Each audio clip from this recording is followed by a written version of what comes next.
बिस्मिल्लाहिर्रहमानिर्रहीम। अस्सलाम वालेकुम स्टूडेंट्स।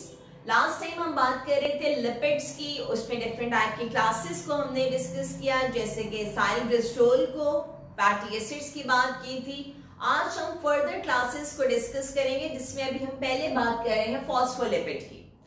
फॉस्फोलिपिड की इंपॉर्टेंस क्या है? फॉस्फोलिपिड लिपिड बायलेयर का स्ट्रक्चर बनाती है प्लाज्मा मेम्ब्रेन में। ये प्लाज्मा मेम्ब्रेन प्रेजेंट होती है प्लांट सेल्स में भी, एनिमल सेल्स में भी और प्रोकैरियोटिक सेल्स में भी। देखिए, जब हम फॉस्फोलिपिड को डिस्कस करते हैं तो फॉस्फोलिपिड बेसिकली फॉर्म हुई है या it is derived from the two things. वो दो इंग्रेडिएंट या दो चीजें कौन सी हैं जो कि फॉस्फोलिपिड की फॉर्मेशन करती हैं? उनमें से एक तो है फॉस्फेटिडिक एसिड और दूसरा है नाइट्रोजनस बेस। चलिए हम देखते हैं कि ये फॉस्फेटिडिक एसिड क्या है और नाइट्रोजनस बेस क्या है, जो ये दोनों चीजें मिलकर फॉर्मेशन कर रही हैं फॉस्फोलिपिड की। बच्चों, जब हम फॉस्फेटिडिक एसिड की बात करते हैं तो phosphatidic acid is the combination of these three things, जिसमें एक शामिल है ग्लिसरॉल, दो फैटी एसिड्स और एक फॉस्फोरिक एसिड होगा। लास्ट लेक्चर में हम इन दोनों को तो डिस्कस कर चुके हैं जब हम एसाइल ग्लिसरॉल की फॉर्मेशन कर रहे थे। ग्लिसरॉल ये आपके सामने स्ट्रक्चरल फॉर्मूला है, already we have discussed. Fatty acids RCOOH, इसके दो मॉलिक्यूल्स याद करें, हमने इससे पहले इसकी और इसकी कॉम्बिनेशन को डिस्कस किया हुआ है। हमने मोनोएसाइल ग्लिसरॉल, डाइएसाइल ग्लिसरॉल और ट्राइएसाइल ग्लिसरॉल की फॉर्मेशन की थी। ये आपके सामने फॉस्फोरिक एसिड है। Phosphoric acid is what? This is H3PO4. H3PO4 is the phosphoric acid. तो देखें H3PO4 phosphoric acid हो गया। तो ये तीनों के तीनों कंपोनेंट्स मिलकर फॉर्मेशन किसकी करते हैं? फॉस्फेटिडिक एसिड की। तो चलिए देखते हैं किसकी फॉर्मेशन होगी कैसे। ओके क्लास, अब देखिए किस तरह से फॉर्मेशन हो रही है फॉस्फेटिडिक एसिड की। दिस इज द ग्लिसरॉल, जिसमें कि 3 कार्बन हैं, कार्बन नंबर 1, 2 एंड 3। कार्बन 1 और 2 के साथ दो फैटी एसिड्स अटैच हो रहे हैं, जैसे भी हमने शुरू में डिस्कस किया था कि एक ग्लिसरॉल रिक्वायर्ड है, दो फैटी एसिड्स और एक फॉस्फोरिक एसिड। फॉस्फोरिक एसिड आखिर कहां पर अटैच होगा? 3rd कार्बन पर। आपको याद होगा इससे पहले हम ये स्ट्रक्चर फॉस्फोरिक एसिड को अगर आप हटा दें तो हम ये स्ट्रक्चर डिस्कस कर चुके हैं डाइएसाइल ग्लिसरॉल के अंदर, जिसमें कि एक ग्लिसरॉल और दो फैटी एसिड्स ज्वाइन होते हैं और डाइएसाइल ग्लिसरॉल बनाते हैं। अब आप कर क्या रहे हैं कि डाइएसाइल ग्लिसरॉल तो यहाँ पर है, लेकिन आपने कार्बन नंबर 3 ग्लिसरॉल की कार्बन नंबर 3 पर अटैच किसको करना है? फॉस्फोरिक एसिड को। जब आप ये सारी अटैचमेंट कर देंगे तो डेफिनेटली यहाँ पर रिएक्शन होगा, कंडेंसेशन रिएक्शन, और यहाँ से वाटर मॉलिक्यूल एलिमिनेट होंगे और फॉर्मेशन करेंगे बॉन्ड की। अब देखते हैं कि किस तरह से वाटर मॉलिक्यूल एलिमिनेट हो रहे हैं। ये आपके सामने वाटर मॉलिक्यूल जब यहाँ से एलिमिनेट हुआ तो यहाँ पे बॉन्ड की फॉर्मेशन होगी। सेम इज हियर, यहाँ से भी वाटर मॉलिक्यूल एलिमिनेट हो रहे हैं और यूं ये जो स्ट्रक्चर है, हम इस स्ट्रक्चर के लिए टर्म के यूज करेंगे, दिस इज फॉस्फेटिडिक एसिड। अब ये स्ट्रक्चर जिसमें कि एक ग्लिसरॉल, दो फैटी एसिड, एक फॉस्फोरिक एसिड, ये सब मिलकर फॉर्मेशन किसकी कर रहे हैं? फॉस्फेटिडिक एसिड की। लेकिन शुरू में मैंने आपको बताया था कि फॉस्फोलिपिड बनाने के लिए फॉस्फेटिडिक एसिड के साथ साथ हमें नाइट्रोजनस बेस भी रिक्वायर्ड होती है। तो वो कौन सी नाइट्रोजनस बेसेस हैं जो कि हमें फॉस्फोलिपिड बनाने के लिए रिक्वायर्ड है? These nitrogenous bases are choline, ethanolamine, serine. अभी जो हम फॉर्मेशन कर रहे हैं जिस प्रोडक्ट की, उसमें हम यूज करेंगे कॉलिन को, and this is the formula of Colin. तो देखिए ये फॉस्फेटिडिक एसिड की फॉर्मेशन हो गई। अब हमने यहीं से कॉलिन लाकर इसी फॉस्फेट वाले या 3rd कार्बन के साथ फॉस्फेट वाली जगह के ऊपर हमने कॉलिन को अटैच कर दिया।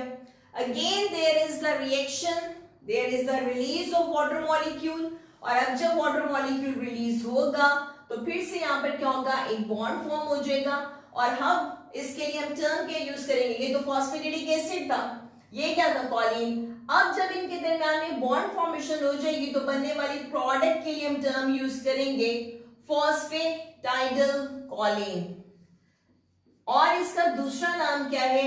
It's other name is lecithin. ठीक है, फॉस्फेटाइडल कॉलिन भी कहा जाता है लेसिथिन भी कहा जाता है। Now this is the complete structure of phosphatidylcholine. आपके पास सारे स्टेप्स आ चुके हैं कि आपने किस तरह से फॉस्फेटाइडलकोलिन को बनाना है। तो क्लास फॉस्फेटिडिक एसिड और कॉलिन मिलकर फॉर्मेशन करेंगे फॉस्फेटाइडलकोलिन या लेसिथिन की, जो कि इंपॉर्टेंट पार्ट है बायोलॉजिकल मेम्ब्रेन्स का, जिसमें कि हमने डिस्कस किया कि फॉस्फेटिडिक एसिड फॉर्म हुआ था एक ग्लिसरॉल, दो फैटी एसिड और एक फॉस्फोरिक एसिड से। और जब आपने फॉस्फेटिडिक एसिड को फॉस्फेटाइडलकोलिन में शिफ्ट किया तो आपने इसके अटैच किसको कर दिया, एक नाइट्रोजनस बेस को, और उसका नाम क्या है, कॉलिन। और फॉस्फेटाइडलकोलिन के लिए दूसरी टर्म क्या यूज की जाती है, लेसिथिन। अब अगर हम इसी स्ट्रक्चर को देखें तो देखें हमारे पास दो पार्ट्स नजर आते हैं फॉस्फोलिपिड मॉलिक्यूल में। The one is the head and the other one is the tail. Head वो पोर्शन है जो कि हाइड्रोफिलिक होता है, वाटर लविंग होता है, पोलर, और टेल वो पोर्शन है जो कि हाइड्रोफोबिक है, नॉन पोलर है, और किसका बना हुआ है, फैटी एसिड्स का। इसका मतलब क्या हुआ कि ये फैटी एसिड्स, ये दो फैटी एसिड्स जो हैं ये हाइड्रोफोबिक इन नेचर हैं, और ये बाकी ग्लिसरॉल और ये फॉस्फोरिक एसिड, नाइट्रोजनस बेस, ये कौन सा वाला स्ट्रक्चर फॉर्म करते हैं, they form the hydrophilic structure. तो देखिए जब हम इन टेल्स को डिस्कस करते हैं तो अगर आपके पास यूं स्ट्रेट टेल्स नजर आ रही हो तो इसका मतलब होता है कि दोनों फैटी एसिड्स जो हैं वो सैचुरेटेड है। सैचुरेटेड फैटी एसिड्स का क्या मतलब होता है, which do not have the double bond। और बच्चों अगर फैटी एसिड चेन के अंदर आपको ये किंक नजर आए तो इस किंक का मतलब होता है कि this chain is unsaturated। Unsaturated fatty acids कौन से होते हैं, जिनमें किसकी प्रेजेंस होती है, डबल बॉन्ड की। So this kink representing the double bond. तो अगर एक से ज्यादा डबल बॉन्ड होंगे तो एक से ज्यादा किंक भी आपको नजर आएगी। अगर दोनों चेन्स जो है वो अनसैचुरेटेड होती है तो दोनों चेन्स में किंक नजर आते। तो ये वाली चेन्स जो ये नजर आ रही है हमें, इसका मतलब क्या है कि दोनों सैचुरेटेड है। यहाँ पर ये वाली चेन सैचुरेटेड है और ये वाली चेन जो है वो अनसैचुरेटेड है। और ऐसे ही स्ट्रक्चर याद करेंगे, हम डिस्कस कर चुके हैं प्लाज्मा मेम्ब्रेन को जब हम पढ़ रहे थे, और वहां पर हमने फ्लूइड मोज़ेक मॉडल को डिस्कस किया था। तो क्लास अब हम डिस्कस कर रहे हैं another class of lipid and that is waxes। Chemically waxes are the mixtures। आपको याद होगा हमने शुरू में डिस्कस किया था, these are the heterogeneous group of compounds। तो हेट्रोजेनस का मतलब ही क्या है कि जिसमें डिफरेंट टाइप के कंपोनेंट्स जो हैं वो मिक्सअप हो जाते हैं या मिक्सचर बनाते हैं। तो वेक्सेस जो है ये मिक्सचर्स हैं, और इस मिक्सचर में क्या क्या शामिल है, लॉन्ग चेन एल्केन्स जिसमें कार्बन का नंबर ऑड होता है, that is ranging from 25 to 35। Second component क्या होगा, that will be alcohols. Third one ketones, and the fourth one asters of long chain fatty acid. ठीक है, तो ये सब चीजें मिलकर फॉर्मेशन किसकी करती हैं, वेक्सेस की। तो अगर आपके पास आ जाए what is the chemical composition of waxes, what do you know about waxes, तो आपने ये उसके बारे में लिख देना है। वेक्सेस जो है ये दो टाइप्स के होते हैं, the one is natural waxes and the other one is synthetic waxes. अभी हम डिस्कस कर रहे हैं नेचुरल वैक्स को।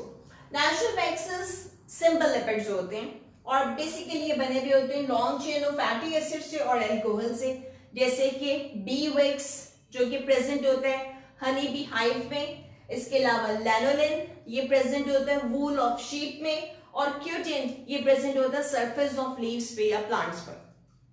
तो ये तो हमने डिस्कस किया नेचुरल वैक्स को। अगर हम बात करें सिंथेटिक वैक्स की, तो सिंथेटिक वैक्सेस को हम बनाते हैं किससे, पॉलीथीन से या पेट्रोलियम से।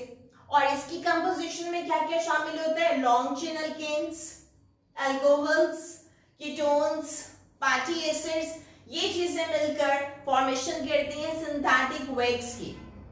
क्लास क्या क्या एग्जांपल है सिंथेटिक वैक्स की, like paraffin wax, wax paper, paraffin wax जिससे कि कैंडल्स बनाई जाती हैं, वैक्स पेपर, लुब्रिकेंट्स जो कि यूज किए जाते हैं ताकि फ्रिक्शन को रिड्यूस किया जा सके। तो ये हमारे पास सिंथेटिक वैक्सेस है। ओवरऑल फंक्शन क्या है वैक्सेस का, हाईली हाइड्रोफोबिक कंपाउंड्स हैं, इसलिए इनको वाटर बैरियर के तौर पे यूज किया जाता है, किसमें, इंसेक्ट्स पे भी, बर्ड्स में भी और एनिमल्स में भी, जैसे कि शीप वूल। इसी तरह से ये प्रोटेक्टिव कोटिंग प्रोवाइड करते हैं फ्रूट्स को, लीव्स को, जैसे भी हम क्यूटिन की बात कर रहे थे, जो इन्हें बचाता है वाटर लॉस से भी और डैमेज से भी। Okay class, now we are going to discuss another class, that is terpenoid. Terpenoid is basically made up of repeating units, और वो repeating units हैं isoprenoid unit. This is the structure of isoprenoid unit, which is the C5 and H8 isoprenoid unit. ये single unit different patterns के अंदर condense होते हैं और different type के स्ट्रक्चर्स बनाते हैं। अगर हम एग्जांपल्स डिस्कस करें टर्पेनॉइड्स की, तो ये हो सकते हैं carotenoids, photosynthetic pigments, terpenes, aromatic compounds, steroids like corticosteroid, different kind of hormones, rubber जिसे कि लेटेक्स से हासिल किया जाता है और डिफरेंट टाइप के स्ट्रक्चर्स बनाए जाते हैं। तो क्लास अभी तक हमने जितनी भी क्लासिफिकेशन ऑफ लिपिड पढ़ी है उसमें हमने एसाइल ग्लिसरॉल पढ़ा, फैटी एसिड्स थे उसमें, हमने उसके बाद डिस्कस किया फॉस्फोलिपिड को, फैटी एसिड्स उसमें भी थे, अभी हमने डिस्कस किया वैक्सेस को, फैटी एसिड्स इसमें भी थे, और लास्ट में अभी जब हम डिस्कस कर रहे हैं टर्पेनॉइड्स को तो इसमें फैटी एसिड्स नहीं है, they consist of only the isoprenoid unit. तो याद रखिएगा टर्पेनॉइड्स के अंदर फैटी एसिड्स प्रेजेंट नहीं होते। तो बच्चों ये थी हमारी आज की discussion about the classification of lipids. आज हमने लिपिड्स को कंप्लीट कर लिया। अपने नेक्स्ट लेक्चर में हम प्रोटीन्स को डिस्कस करेंगे। सब्सक्राइब और लाइक करना ना भूलिएगा। अपना ख्याल रखें। अल्लाह हाफिज।